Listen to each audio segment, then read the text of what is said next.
boy Jakey here. Been doing this. I'm really excited about what's going on. And I'm here in where the hell am I? I'm in Alpharetta, Georgia, with John Maxwell and Jesse Itzler. And there's a lot of questions about routine coming up. And anyone who has any questions today about routine, the unwinding routine, non-negotiable routine, adaptable routine, is a great place to start. Jake, why don't you bring up somebody? I will take a question online, and we'll work from there. Who do we got first? Let's actually start with a question on TikTok first. So the question, while people are joining you on Clubhouse, the question for TikTok is, who's the most underrated coach of all time? We might as well start with a football question. So I'm going to talk about the most underrated NFL coach, and it'd have to be Bobby Ross, in my opinion. Bobby Ross, and the reason he's so underrated is he took Georgia Tech, an unranked team in the 90s. He took them to the national championship, and then took the San Diego Chargers, who were supposed to come in last place, took them to the not only AFC championship, but to the Super Bowl with a quarterback that nobody knew, Stan Humphries. So, I think most of you probably don't even know who he is. And here, as we get closer to the Super Bowl, give some shout outs to Bobby Ross. He's an incredible, underrated coach. But who's coming up next? I'll take a question online, Jake. Who do we got coming up? Next up, we'll bring up Tyrone. All right, perfect. Let's take a question online. How can someone discover their superpower and use it in business? So first of all, the easiest way to discover your superpower is to listen to what other people think. The problem with superpowers is that most people find their superpowers to be easy because they're inherent in their energetic and genetic inheritance. Most people don't recognize the power that they have because it comes so easy to them. So in order to recognize our superpowers, what we want to do is listen to other people for when they say, how do you do that? That's amazing. Oh my gosh, you're great at that.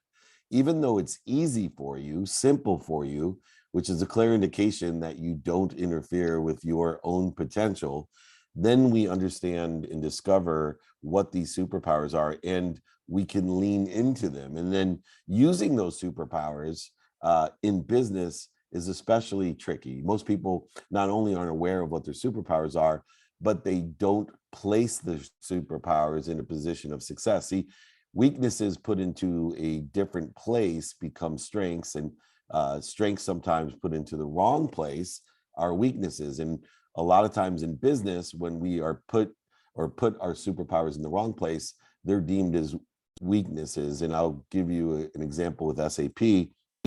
I was doing some consulting with SAP, and the CEO had a huge problem.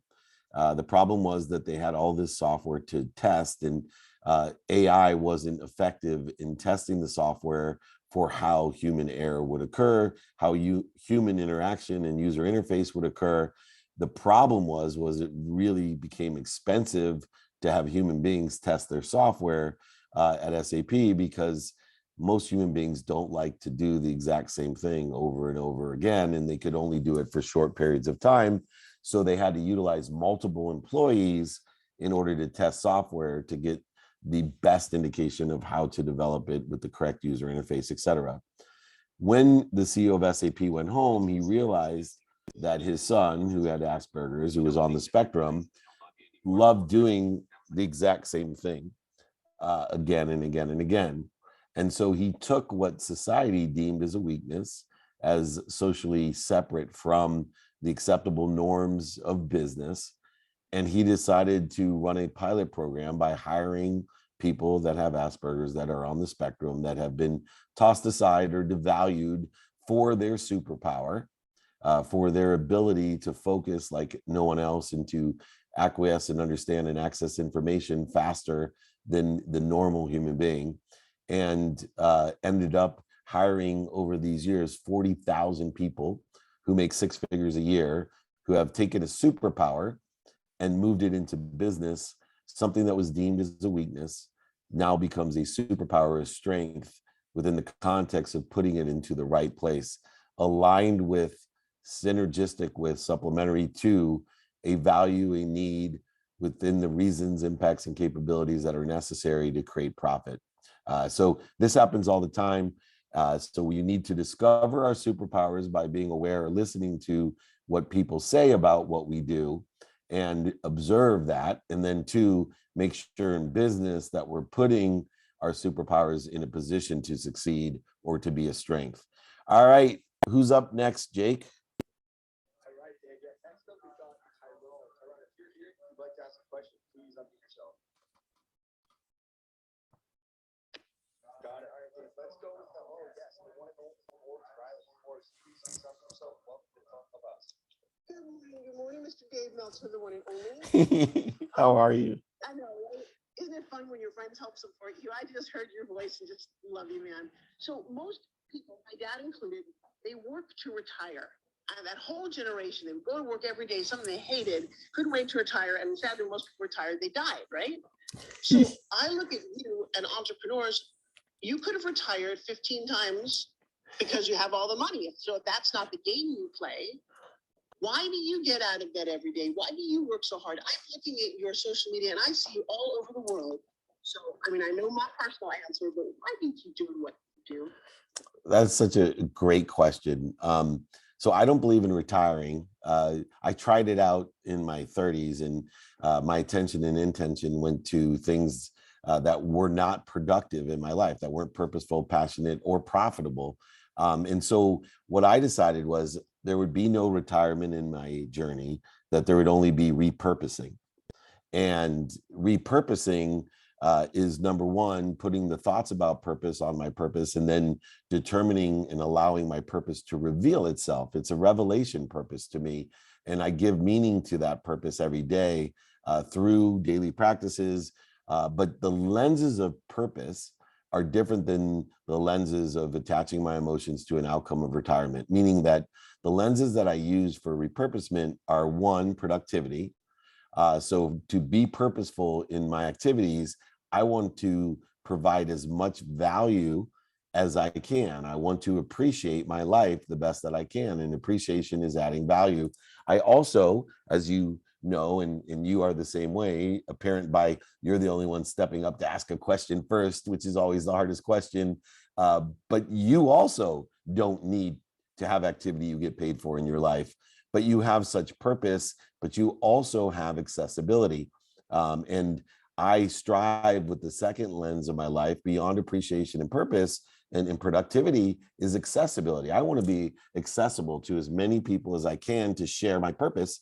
And then I also, and this is a later aspect of accessibility for me, I want to access what I want. You know, my purpose is to receive as much as I can so I have more to give away and be accessible to many to give that away. But accessibility is a duality, and I have learned to receive. I've learned to love myself. I've learned to receive, and still with the purpose of appreciation, the more value I have, the more value I can give. And then finally, in this purposeful journey, this repurpose, not retirement, is a lens of gratitude. And I love gratitude because through all my studies of physics, metaphysics, and quantum physics, through all my relationship capital of the extraordinary people like Forbes Riley, Deepak Chopra, Sadhguru, Jack Canfield, Bob Proctor, and the list goes on and on. With anyone that I've met that is a happy person, anyone that I've met that is happy, tall, short, small, large, any religion, poor, rich, anyone that I've met, the only common denominator of happiness is that lens of gratitude, the ability to say and appreciate things, to find the light, the love, and the lessons. So in order to repurpose at all times, not retire, not attaching your emotions to an outcome, but attaching your emotions to the daily activity, the activity you get paid for, activity you don't get paid for, the activity called sleep, the activity you have planned, the activity you don't have planned. In order to do so, we have to utilize these lenses of repurposement, the lenses of gratitude, of productivity, and accessibility.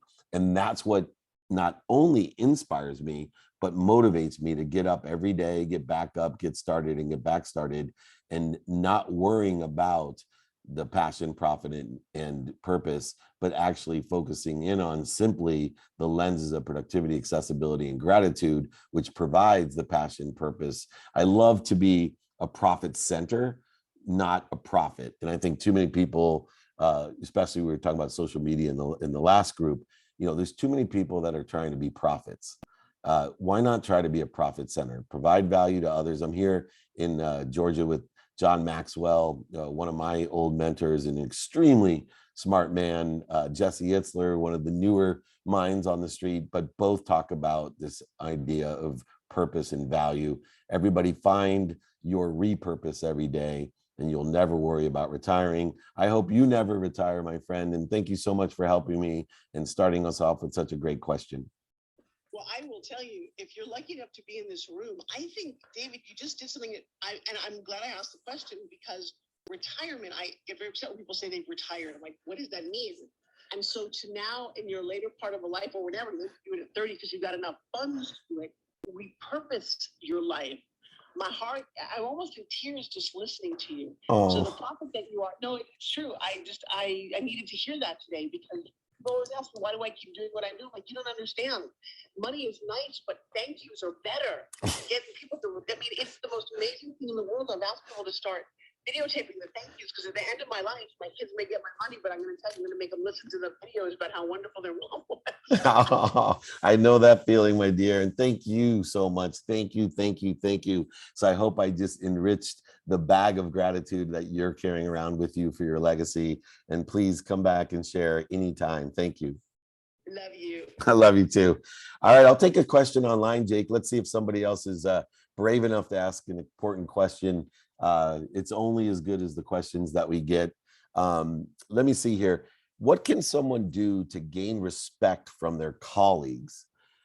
First of all, we don't do things for what other people think what's missing or what we don't want. And when we're searching for somebody else's approval, all we're going to get is non-approval. It'll never come.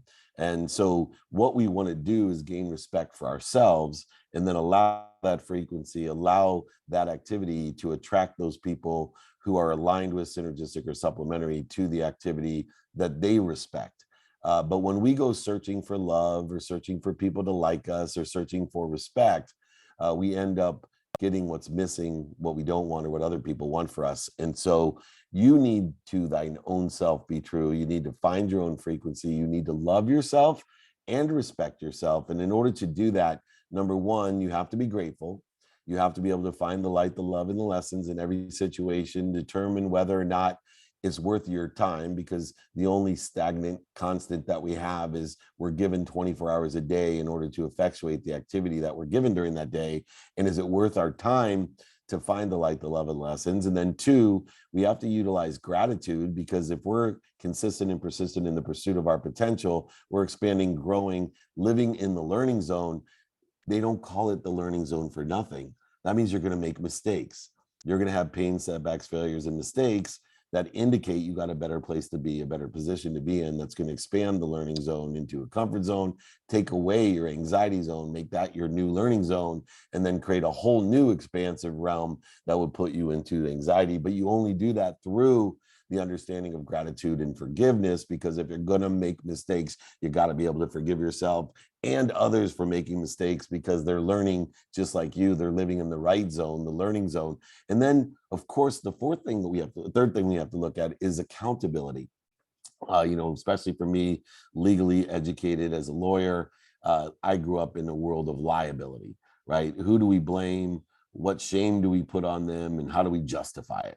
But instead, in order to effectuate this, respect for ourselves, love for ourselves, we have to be accountable for ourselves. We have to go beyond liability, which we can utilize in our day-to-day resolutions of getting car accidents and mistakes and lawsuits, etc.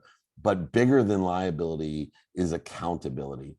And there's only two questions to ask in accountability. One, what did I do to attract this to myself?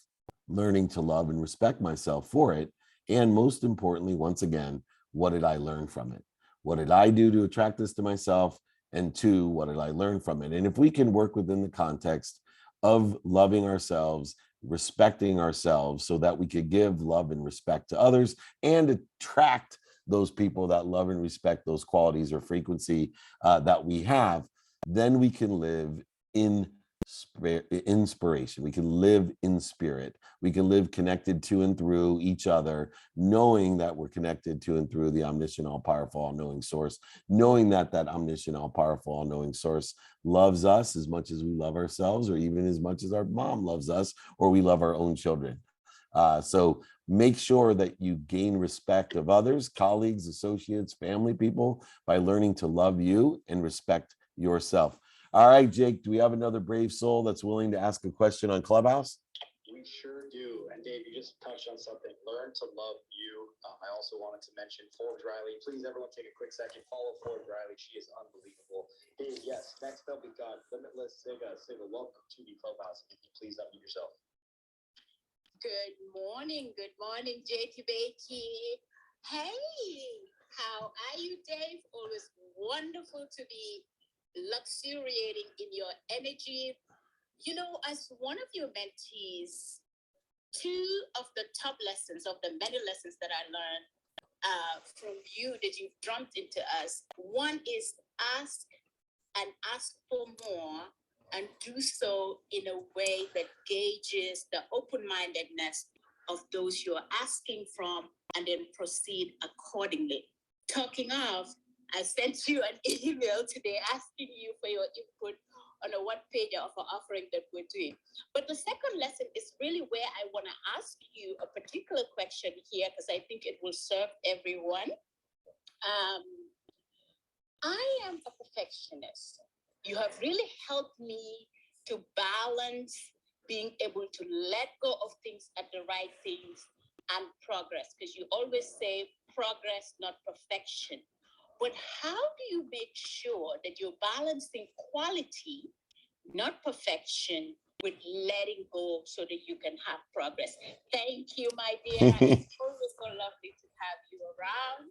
Thank you. Thank you. And this is a great reconciliation question of theory versus pragmatic living and understanding. And if you can't explain this simply, then we really don't understand it. It's taken me years to explain to someone, you know, the difference between persistence and patience and how those are reconciled, and then how's progress and perfection reconciled within itself. And it really comes down to a simple three-step process.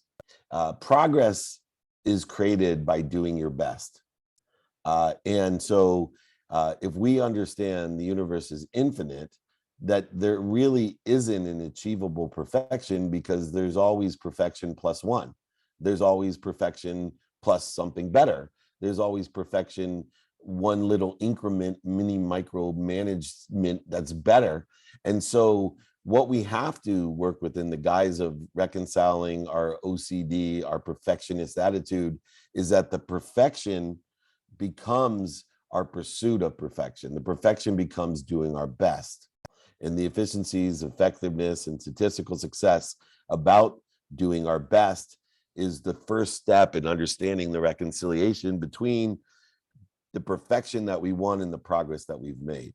Knowing that there is only potential, there's no perfection, because there's always perfection plus one in an infinite world, an abundant world.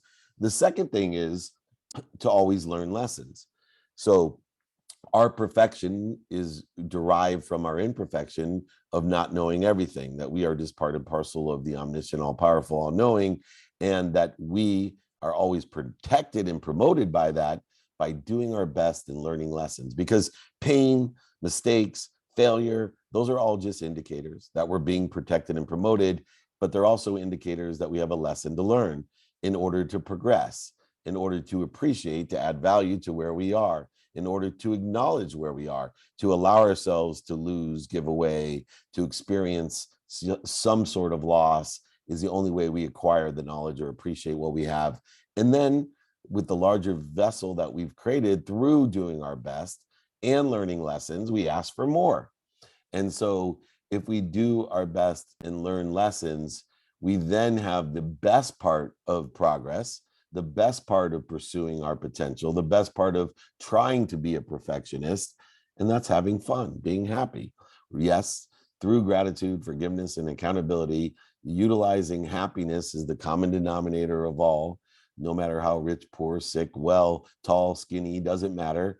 The common denominator of utilizing this idea of progress, not perfection, by doing your best, learning lessons, and having fun. This is where I've derived the definition of happiness, of being able to enjoy the consistent everyday, persistent without quit pursuit of this potential. This is progress, not perfection. Remember, there is no perfection. There's only potential. There's always perfection plus one, infinity plus one. This is what it's like to live in an abundant world of more than enough, an expanding, accelerating, growing universe, not a zero-sum universe where if you receive, somebody else has to give, or if you give, somebody else has to receive. You are a value add system where giving and receiving adds value to everything and everyone. We are constantly expanding, growing, and accelerating. So remember, everyone, do your best, learn lessons, and have fun. Thank you, the amazing Siga. I appreciate you as always. And we'll get on to the next question. Jake, go ahead, line somebody up next. I'm going to take this question online. Question is, do you ever do entrepreneurial things with your children? Yes. In fact, you know, a lot, as I get more on TikTok, a lot of people love the car swapping and flipping scenario that we have. A lot of people don't understand it, and you know, they're closed-minded and they'll say you can't do that. Well, I do it, and there's multiple ways with multiple entities in multiple states that you can reverse engineer what a car is worth, a fast-selling car, and be able to put out offers to multiple people and have 48. I would say when 48 people are insulted by your offer, you're on the right track, because there's going to be someone with an open mind that will receive that offer, and you know you got a really good deal, that you bought it correctly, and you know, it's a great mechanism to use if you're not afraid of no. But one of the best things that I do with my 11-year-old son, and I highly suggest you do this in your neighborhood, because not only do I have a ton of fun with my son and teach him tons of lessons, but he makes a lot of money doing it as well, is that we wake up one weekend a month and we chart out all the estate sales, yard sales, and garage sales. And we go out at the very opening of these and we pick out certain things that are for sale that we feel have extreme value. And then we go home with our list or pictures of things that he has collected on his cell phone, and we look up the viability, the timing and risk tolerance of that item. We determine, you know, how quickly something's selling and at what price. And it, you know, can be anything from a golf club to a football to a collectible to a piece of furniture, whatever it may be. And we then wait until the end or closing of the art sale, estate sale, or garage sale. And I take my cute as a button 11-year-old with me, and we go to each of those places and we negotiate for what's left, as the affluent individual is dreading putting the item back into their garage, and we make an offer, and those offers create huge margins, utilizing the credibility of having cash to the emotional attachment of knowing that in the end it's not the price that they're offering, it's the pain that they're getting rid of.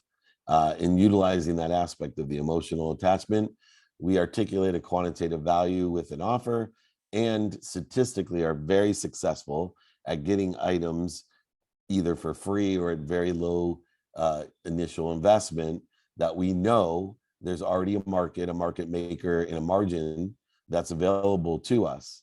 And we're not talking hundreds of dollars that my 11-year-old makes by doing so. It's thousands of dollars.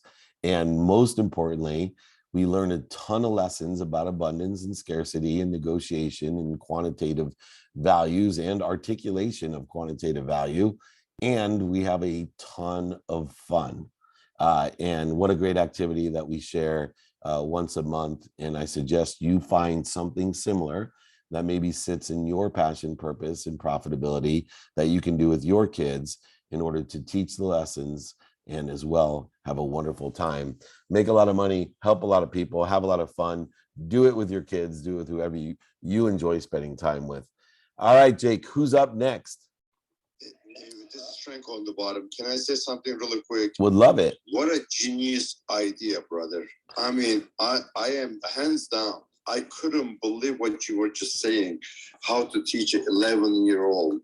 It's genius. Einstein wouldn't be able to come up with this idea. Congratulations. Oh, thank you. And you know what the best part is? It's just this idea of being creative, of, watching your children sitting there playing video games, and, you can only play catch for so long, or on a weekend, do whatever. And, I dislike going from video games to Dave and Buster's and thinking, I'm being a great parent. And, I just thought of that day, and it's evolved, because when I did it the first time, it was just to teach him how to negotiate. And then I started realizing the emotional aspect of what I could teach him about people and why they sell things, and what price really means to them. And this has evolved. And the best part about it, like anything else, money didn't lead us there, but it followed us. And I think a lot of times we do things trying to have money lead us to it, instead of just let the money follow you. And it will follow you.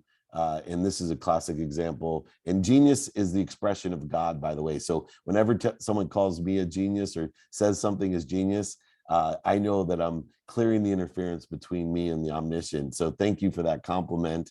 And I appreciate the fact that I'm blessed to be able to express that genius through me, for all of you. So thank you very much. All right, Jake, anyone else want to comment or have a question? Yeah, we've got Raul who wants to come ask a question here on Clubhouse. Raul, welcome to the room. Please unmute yourself. All right, I think he actually may be in the audience. So let's go. Oh, he's here. Jake, yeah, so sorry about that. I just realized I was on mute while talking. My bad. So yeah, Jake, thank you so much, and David, good to see you. It's always great to share spaces with you.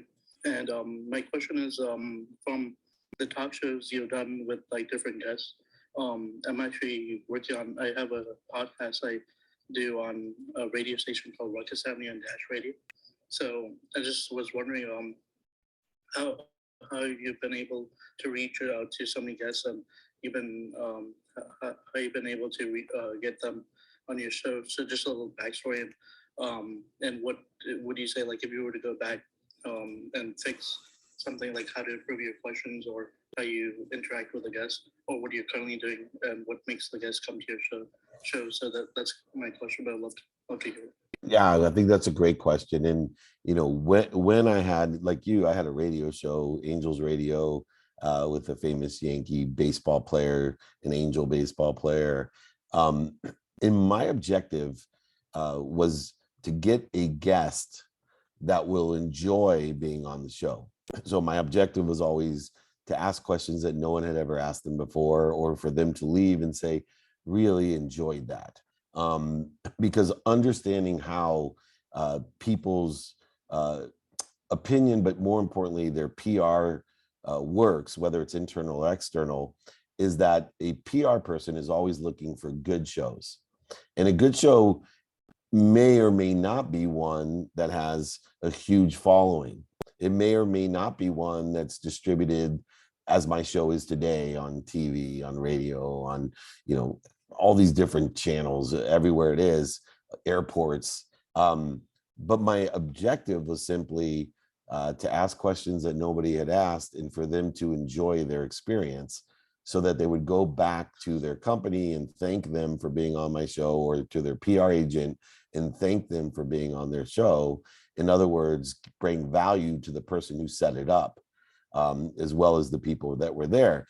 And if I could do that, then the people that would come on their show would invite people who are in similar circles and tell them how enjoyable the show was, or how interesting the questions were, or whatever it may be.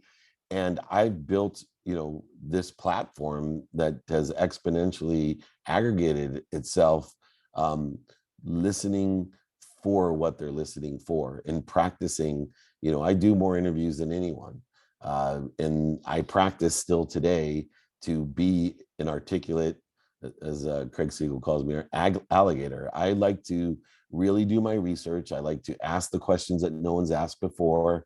that I'm curious about, or I feel my community would be curious about. But the most important aspect of growing the show is making sure that your guest enjoys it.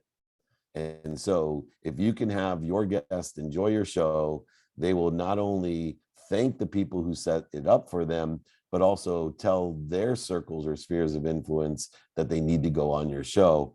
And I will tell you, we get hundreds of requests, and I would never have imagined years ago when I started, the different shows that I had, that I would never have to ask anyone to be on it, but yet there'd be such interest. And it's simply that I make my main objective or purpose of the show is for the person coming on to enjoy it. And you can do the same. Find your favorites. Remember this about every show: 10% of the people, no matter what, will love it. 10% of the people, no matter what, will hate it. It's the 80% through consistent, persistent posting and production that you eventually will sway over to enjoy it, and it will grow exponentially. Thank you, Raul. If you need any help, if you ever want to be a guest on my show or want me to be a guest, I have my 520 rule, but I always make myself accessible to help other people, to cannibalize my audience or to share a different audience with your audience. I appreciate that and appreciate you. Keep it up. Yeah, really appreciate it. Yeah, thanks so much. And I don't know if you have time, I just had a quick follow-up. Sure. Yeah, so actually, from your businesses that you have, I guess, what is one piece of advice you would give to, say, a young entrepreneur to start their business and get it up and running so that way Sure. it succeeds, and so that, and in terms of turning, say, a hobby into a full-time passion. So yeah, that's the question. Yeah, well, first of all, full-time passion can be a hobby as well. It's just the difference of monetizing it or not. So my best piece of advice, I just turned 54 years old. So I put it into the context of whether I'm 14, 24, 34, 44, or I recently turned 54, I give myself the same piece of advice, which is ask for help.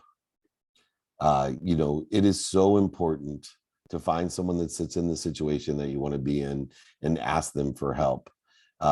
Make somebody feel good. Make an investment in someone by asking them for help, and allow them to make the investment in you. Allow you to be an investment of many by asking many for help, and ask big and ask often. The best thing that we can do is ask other people for help, especially if we're starting a business. Ask those people who sit in the situation that we want to be in for help, because not only will they relieve you of the dummy tax that they've paid, but they will open up the spheres of influence that have allowed them, the relationship capital that have allowed them to accelerate the growth, to accelerate the success, to accelerate the positioning that they're in, and allowing you to yourself achieve what you want in a faster and more statistically successful way. The best piece of advice is, if you know what you want with that business, whether it's a passion or a hobby, or if it's actually a monetizable event already, an activity you get paid for, the best thing that you can do is ask somebody for help. Find somebody that sits in the situation that you want to be in, and leverage their dummy tax, leverage their relationship capital, so that you will get there even quicker with more statistical success. Thank you, Raul, so much. I'm going to take another question online. Jake, go ahead. Hey, David, how are you? Very quickly, it's Margaret from Brooklyn. Hi. Celebrating my clubhouse birthday. And I couldn't have celebrated better than being in a room with you, David Meltzer, rock star. Very quickly, what was your biggest mistake, and what did you learn from it in business? Thank you. I love that. So my biggest mistakes was to spend days, weeks, months, and years in ego-based consciousness. My biggest mistake is to live in the need to be right, with the need to be offended, with the need to be separate, inferior, superior. I spend so much time anxious, frustrated, worried. Worried. Oh my gosh, if I could have the time, emotion, and value back from the duplicative negative aspect of worrying, because worrying not only interferes with what I already am, happy, healthy, wealthy, and worthy, what I already am, that worry interferes with it, but it actually has a duplicative negative nature, because it's asking for what I don't want. It's wishing for what I don't want. And so all of the needs of the ego this ego-based consciousness, the best thing I could have done was, instead of resisting it, going over it, under it, and through it, and fighting it, instead of lying to it, manipulating and cheating it, if I just would have learned, as I do today, to spend minutes and moments in that ego-based consciousness by stopping and breathing and reminding myself of the humility that I am part and parcel and connected to and through the omniscient, all-powerful, all-knowing source that's always protecting and promoting me, that's always accelerating me to a better place, a better position, to put me in a better situation. If I just would have just spent minutes and moments instead of days, weeks, months, and years accelerating in the wrong direction, creating voids, shortages, and obstacles, what I was resisting continued to persist, as many of my favorite mentors had taught me. And if I could just have had humility, if I would have known, for example, there's only two types of people: ignorant people and ignorant people. There's only people that don't know what they don't know. They're not omniscient, all powerful, and all knowing. And that there's ignorant, humble people that admit this every day. And I try to spend the majority of my day in that admission. But there's also a majority of people that live in ignorant arrogance. They're too afraid to admit they don't know what they don't know. They won't illuminate the mistakes. They won't invest in themselves. They won't love themselves, respect themselves. They're too busy trying to get what they already have: health, happiness, wealth, and worthiness. And they're exhausting themselves, living like a tube, food in, food out. Instead, living and understanding that there are people, not just that are manipulating, lying, and cheating us, that are ignorant and arrogant, but people who love us. And they love us so much, and they're so afraid for us that they're ignorant and arrogant. So they're going to tell us who to date, who we should go to business with, where we should go, what we should do, how we should be educated, where we should invest, what we should invest, when we should invest. And a lot of these people, the most dangerous people that we have, care for us so much that through their ignorant arrogance of love and protection actually damage us. And so if we can spend minutes and moments in the ego-based consciousness, we can then accelerate in the right direction of what we want, not what's missing, what other people have, or what we don't want, who can help us and who we can help, how best we could get it done with those lenses I explained of repurposement to Forbes, the lenses of productivity, accessibility, and gratitude. Why? So we learn to prioritize each day the activities that we have, the 24 hours of pragmatic man-made time based on the speed of light. And if we can prioritize, which is the antidote to feeling overwhelmed, the antidote to ego-based consciousness, the antidote to procrastination, we then can apply our why. We can apply our why instead of be in search of something we already have. So everyone out there, learn to stop, drop, and roll.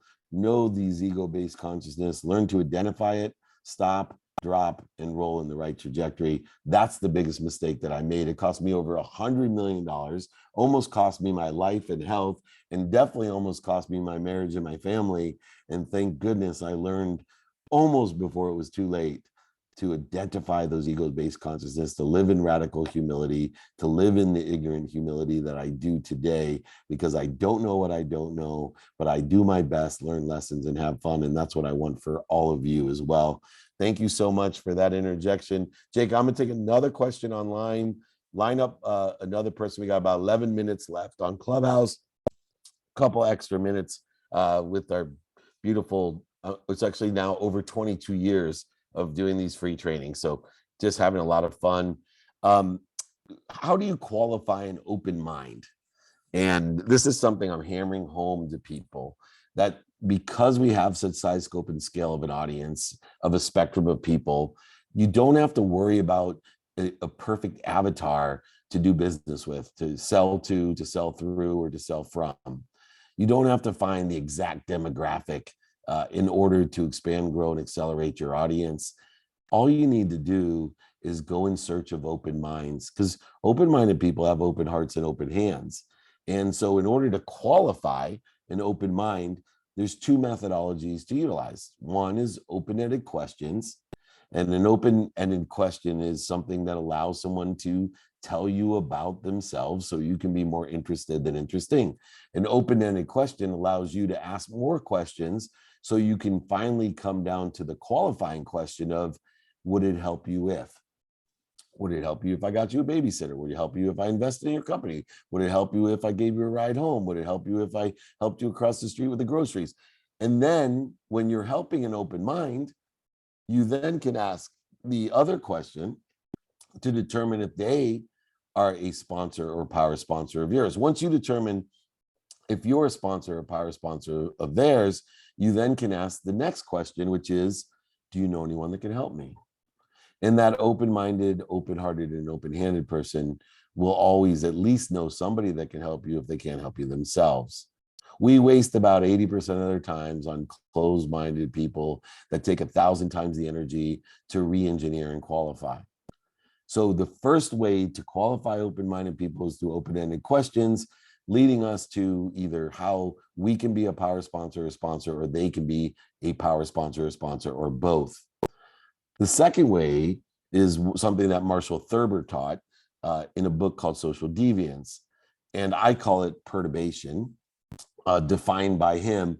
And so the best way to determine if someone has an open mind is to perturb them with sarcasm, a joke, a situational comment that will determine an open mind when perturbed will laugh, a closed mind will be disgruntled or attack.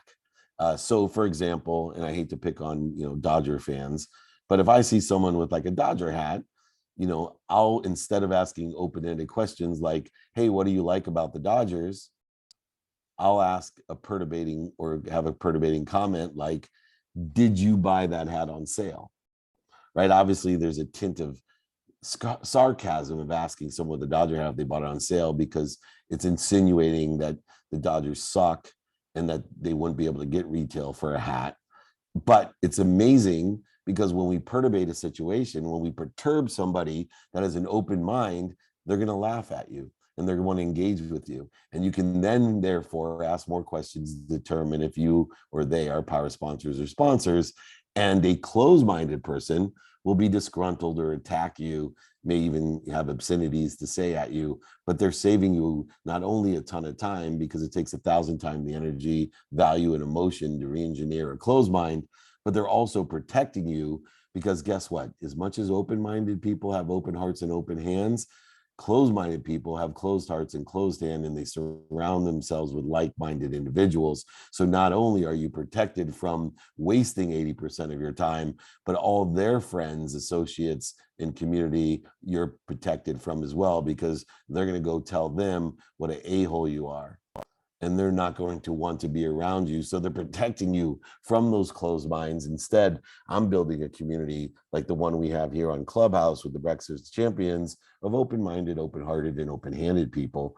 10% of you, no matter what I say, are going to love me. I can sit here for 30 minutes and say in the comments with the 10% that no matter what love me would say, oh, I see what you're doing there, teaching us repetition and consistency. Oh, that's genius. Oh, I love what you did there by saying the for 30 minutes. And then of course I could sit here and espouse, genius, as our friends would say, from teaching us how to be entrepreneurial with our children. And yet 10% of the people, because I see it all the time, will say, oh my God, he's so full of shit. That's not working. He doesn't, bullshit, blah, blah, I hate that guy. But the 80% is where we want to live.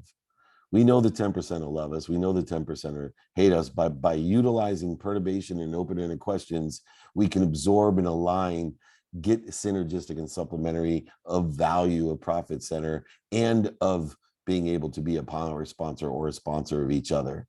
And that's where we aggregate and exponentially grow this community, as we have throughout the time here on the Breakfast of Champions. All right, Jake, we have time for one more question on Clubhouse before they close us out at the amazing Pacific. It's 10:52 Eastern time, 7:52 Pacific. Go ahead.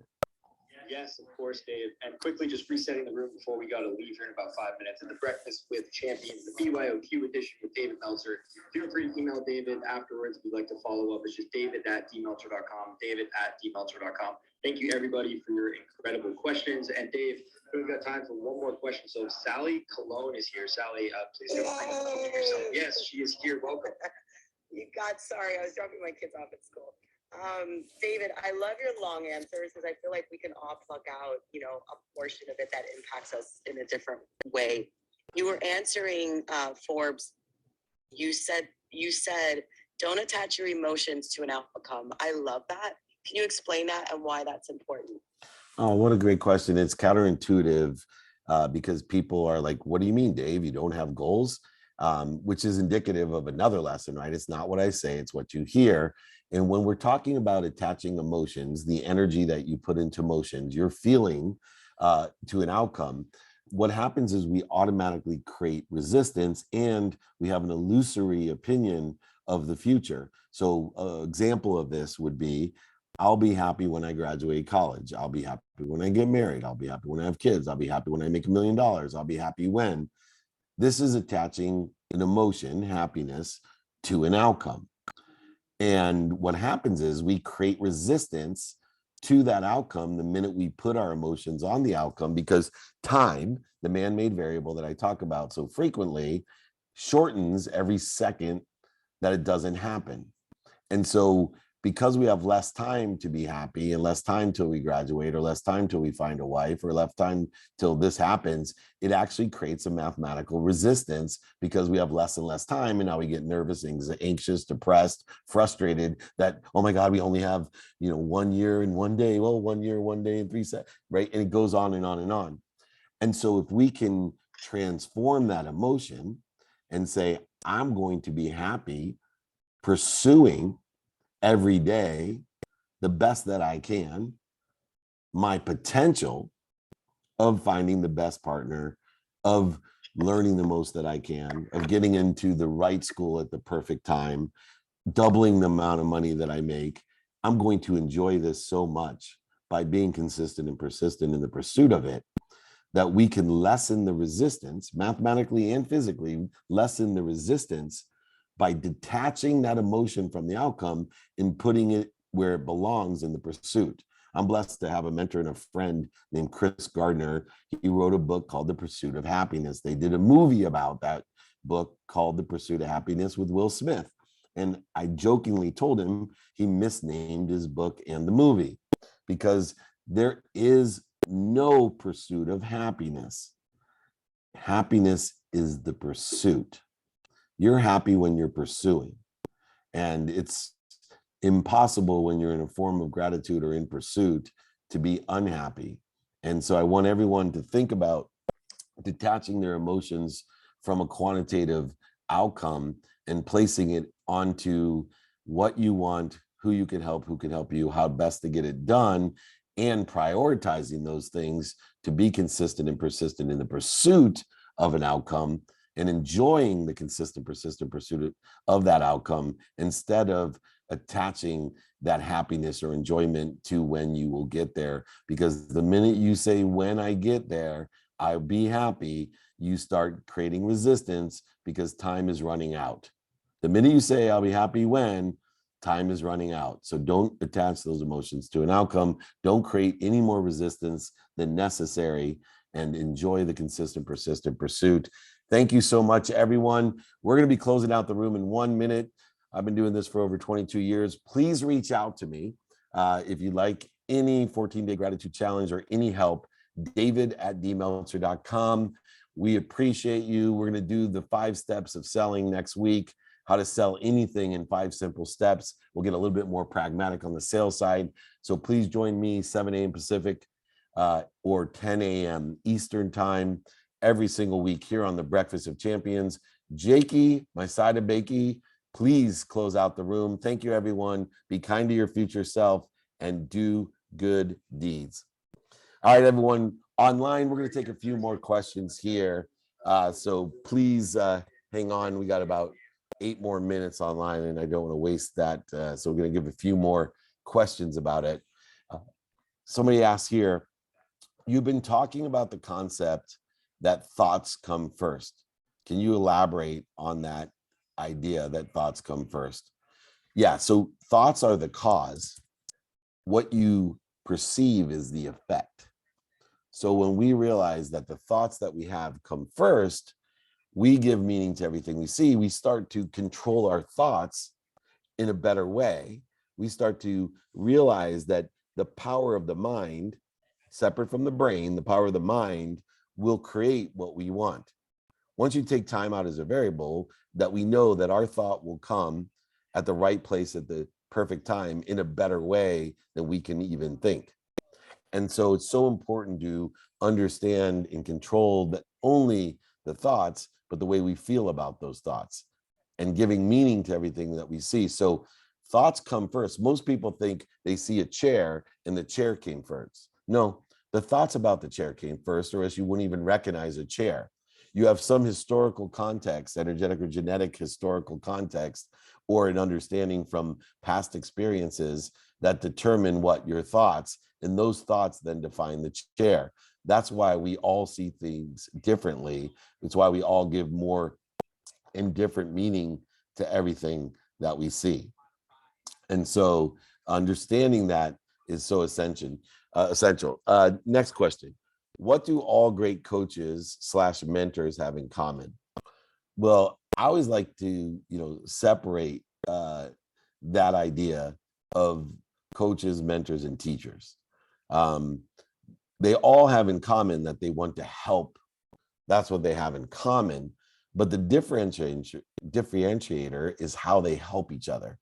And the way that they help each other, a mentor shares their situational knowledge. A mentor is someone that sits in a situation that you want to be in and explains how they got there. They give you directions on how they got there, and they share their experiences and their knowledge and their dummy tax and their relationships. A coach is someone that brings the best out of you. They may not know as much about you. They may not have the skills or the knowledge that you have in your specific arena, but they can bring the best out of you. They can motivate and inspire you to even be better. And then a teacher, all three of these people have in common that they want to help you, is someone that can explain how to get there. So, understanding these three facets of how we can help others, the common denominator between mentors, coaches, and teachers, is essential. And these are the different arenas that I practice myself: being a great mentor, sharing my dummy tax, which is a superpower; being a great coach, someone that can inspire and motivate, but also simplifying things with the 5 daily practices, the 5-20 rule, the 3-no rule, the 25-no rule, utilizing in the unwinding routine. All of these different things are aspects of teaching, different from the coaching and mentorship that I do. And if anyone wants any help in any of these directions, you can reach out to me, david@dmeltzer.com. I'm happy to be of service or value. What are some common good communication skills? Well, the number one common communication skill is listening, being more interested than interesting. God gave you 2 of these and only 1 of these. So learn to be a great listener. I actually speak about not what I think people want to hear, but I am trying to speak to what people are listening for. And that's why I do so many meetups in every city that I go to. That's why I do so many lives, is I am more interested in determining what people are listening for than what I want them to listen to. And that's why the live coaching, the Q&A sessions, the BYOQ are so essential, because I want to know what you're listening for. Next question, any book recommendations? Some of my favorite books are Napoleon Hill, Think and Grow Rich; Wayne Dyer, Dr. Wayne Dyer, Power of Attention; A Course in Miracles, a very complex book; Surrender Experiment by Michael A. Singer; Atomic Habits by James Clear; Winning by our friend Tim Grover. There's a variety of great books. Go ahead, email me if you want any other. I will be happy to send anyone my books. Go ahead, email me, david@dmeltzer.com. I'll even sign a copy, send it to you, and pay for the book and shipping. So don't worry. Just go ahead, reach out to me. Would love it. How do I surround myself with better people? The next question, look, be conscious about who feeds you and who bleeds you. Like I said, 80% of our time is spent with people that bleed us. Let those people fall away. And if they are continually creating interference in your life, fire them from your life. Be very clear and intentional about surrounding yourself with the right people and the right ideas. Go ahead and allow those people to fall away or fire them from your life.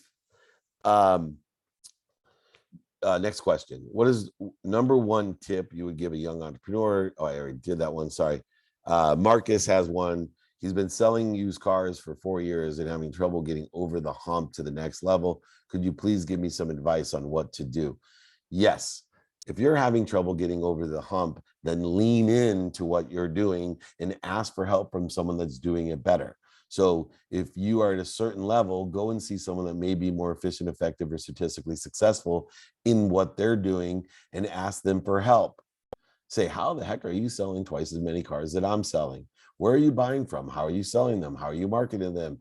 How are you utilizing and articulating the quantitative value of them? What type of financing are you using? Which source are you utilizing to buy? What source are you utilizing to sell? Which cars are you buying? What sells the fastest? All of these questions can be asked of somebody that sits in the situation that you want to be in. Curious, do you invest on startups as an angel investor? Yes, I do. I also have a TV show called 2 Minute Drill, which gives angel prize money to startups that pitch. So come on Bloomberg, on Apple TV, go ahead, give me your 2-minute pitch. You can win $50,000 of cash and prizes and get relationships to other angels and exposure.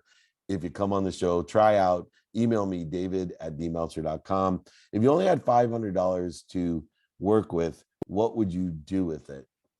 I would find out what's been oversold the most and buy it for 500 and then sell it, or find something that is predetermined, for example, for $1,000 that I know I could sell, and then find 30 people that have that item and offer them $500 for it, knowing that it's already pre-sold for 1,000, knowing that somebody has a greater need and may, because of the timing and the cash that I have, be able to change their own valuation of what they have.